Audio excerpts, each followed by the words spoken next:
Americanism, not globalism, will be our credo. Then we can be assured that other nations will not treat America with respect, the respect that we deserve.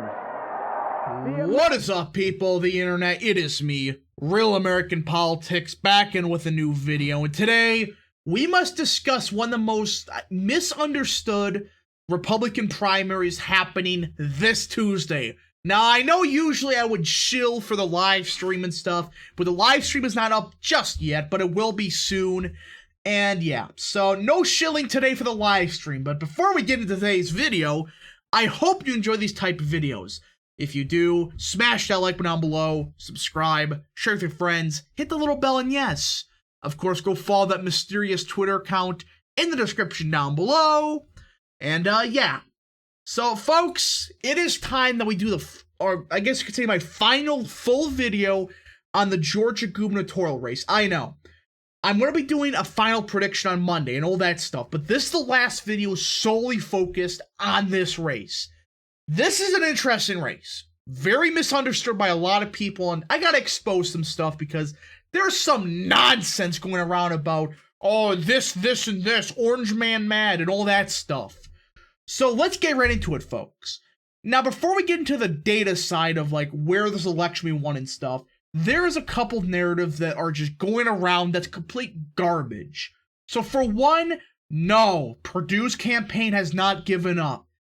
I have sources even inside the Perdue campaign saying this is complete nonsense. Being pushed by Brian Kemp's people. This idea that Perdue's campaign has given up. Look at his campaign page for events. He's doing a lot of events daily, Perdue is. He's doing like 3 or 4 a day for the rest of the week. So this garbage that, you know, oh, Perdue has given up his campaign. No, he hasn't. And also Trump did not, you know, kind of just, you know, puts this race in the side, you know, like, oh, just ignore this race. I'm not going to worry about it. I'm not going to support Perdue. Trump's literally doing an event for Perdue on Monday, a couple of them actually, bunch of tele rallies for Perdue. So this idea that Perdue or Trump or everybody has given up on this race is nonsense. What is true, however, is Brian Kemp has a much easier pathway to winning. Now, I want to get this out of the way right off the bat, all right? Kemp is not going to get 60% of the vote or anywhere close to that. Guys, look inside these polls. You know who they're polling? They're only polling these long-time Republican voters. You know, these voters that have voted Republican primaries for years. Probably upwards of, you know, Bush 04 Republican primary, something crazy like that. They essentially only polled Republican voters that have polled in like, or voted in like 3 or 4 of the last like GOP primaries. It's stupid. And they're not getting the new Trumplican, you know, Republican. And if you don't know who the Trumplicans are, that's the new Republican vote that's coming to the Republican primary. Well, this is the best map to show you. It is voters especially in northern and southern Georgia. Or I should say coastal, all right? This is coastal/southern. This is northern Georgia. And you see a lot of these counties Trump did great in, all right? Even a place like Cherokee and Forsyth, he did good in them. But a lot of these darker red counties, these are the counties that, you know, have a lot of these Trumplican voters. These voters that, you know, haven't voted Republican primary, but they are 100% voting this time because Trump said, we gotta get rid of the scumbag that we currently have as governor of the state of Georgia. And these voters, in every single poll conducted this cycle so far in Republican primaries, have been undersampled, not polled, etc. All these pollsters, they're not polling these voters. And these voters, right, it depends how much they come out, but they're going to come out in droves, right? It's a matter of how much in droves. But either way, these voters are not getting polled correctly. So that's why you're seeing Kemp up at 60%. If this is a Republican primary, you know, 10 years ago, yes, Kemp probably gets 60-65% of the vote.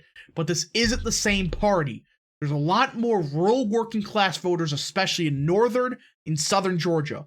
They're going to vote in this primary. But it is a matter of how much. Now, before we get into that, we have to discuss the important thing about this race. Look, Kemp has a much easier path. I'm not denying that. However, Kemp needs to avoid a runoff. That's the only way he wins this race. If he's forced into a runoff with Perdue, Kemp loses. There, I said it. That's the only way Perdue can win. His campaign was never focused on, getting Kemp or beating Kemp in the first round. It was always to get him under 50%. So, yeah, that's been his campaign strategy. And realistically speaking, I'm not giving a prediction. Kemp is going to be much closer to 50% than he will be to 60%. And, well, we got a poll that shows that. Now, I know Richard Barris did come out and say that, it's going to be a bit more harder for Perdue right now. But either way, when you look at this poll just at the top line, without looking at the crosstabs or anything, Kemp is at 52.5%. Let's say he's closer to maybe 53, 54% after this. But again, we'll get to that in a second. Either way, it's going to be substantially closer than it will be to, 60%. It will not be towards 60%. It'll be closer to 50%. That's all I'll say about my prediction. But either way, this race will be decided on one thing: turnout. That's the only way Kemp loses the first round. And you look up here, and you notice that a lot of this poll was sampled in the Atlanta metro and the Atlanta suburbs. Well, guess what, folks? The turnout so far for the early vote has been a disaster for Brian Kemp. So this here's a website called Georgia Votes. I recommend you look at it. It shows you who's turning out. And there's been around 406,000 Republican primary votes. I mean, Democrats only had 300,000. Look, there's a lot of early votes, which will favor Kemp. That's not a surprise, obviously. These voters are going to be more favorable to Kemp. But here's the thing, though. Of course, region, you have your region has Atlanta suburbs, Atlanta metro, the two biggest samples. However, this is based on, this idea that most of the votes for the Atlanta area will come before Election Day. That's where this poll gets a huge swath of the, vote for Atlanta metro and Atlanta suburbs.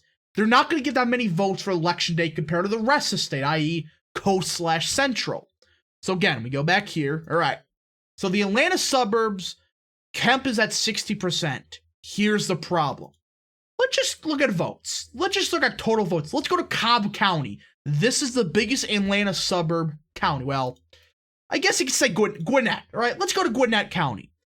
Only 21,000 Republican primary voters so far. That's it.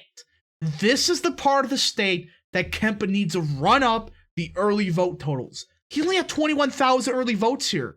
And again, they're going to favor Kemp huge, obviously, but only 21,000 primary votes are from the biggest suburban county of Atlanta. That is not a good sign for Brian Kemp. Again, he needs, in my opinion, around 40 to 45% of the early vote to come from the Atlanta metro/suburban counties. Currently, he's only at 35% of the early votes from those two regions. You look at what's really coming out. Look at this. This percent of 2018, i.e. how many voters have voted now compared to, 2018. Look what counties are here. Bacon, Butts, Greene, Catoosa, Towns. They're all basically at 100% or more. Bacon's at 121%. The closest county that's going to favor Brian Kemp to, 100% is maybe Cherokee County. This is a county that is a bit interesting. It's one of those counties that has Trumpian parts, at the same time has more of those suburban parts. But even then, only 77% of 2018 has voted. Well, again, based on the numbers we do have. So no Atlanta suburban/metro counties have been at least, 80% of what they were in 2018 for turnout. While most of the rural Trumpian parts of the states, their turnout early. And the scary part is, again, they're going to vote more on Election Day. This is what I'm telling people. Look, Brian Kemp is favored right now. I'm not denying that. But what's happening is turnout is awful for Brian Kemp's campaign. They needed 40 to 45% of the early vote to come from the Atlanta metro and the Atlanta suburbs. Again, they're closer to 35%, which again, higher than, for sure going to a runoff. I mean, he has a high chance of avoiding it, but the turnout for early votes is awful. And what we do know is, well, most Trump favorable voters vote on election day. So let's say, okay, we end up with like 450,000 early votes. If we get, based on what we saw in Pennsylvania, what we saw in Ohio, let's say we just get 350,000 election day votes. In that scenario, if this doesn't change, Kemp may be in big trouble and forced into a runoff. Again, we just got to see what happens, but as of now, Kemp is still favored. But he is not going to win by, he's not going to get 60% of the vote. It's going to be much closer than people expect, and I think it's going to be much closer than even some of the more pro-Purdue people think it's going to be. It's just a matter of what the final early vote totals are and what the election day turnout is. But anyways, folks, I hope you enjoyed this video. If you did, smash that like button down below, subscribe, share with your friends, hit the little bell, and yes, of course, go follow that mysterious Twitter account in the description down below. And yeah, thank you guys so much for watching. We'll see you guys in the next video. Godspeed to all of you.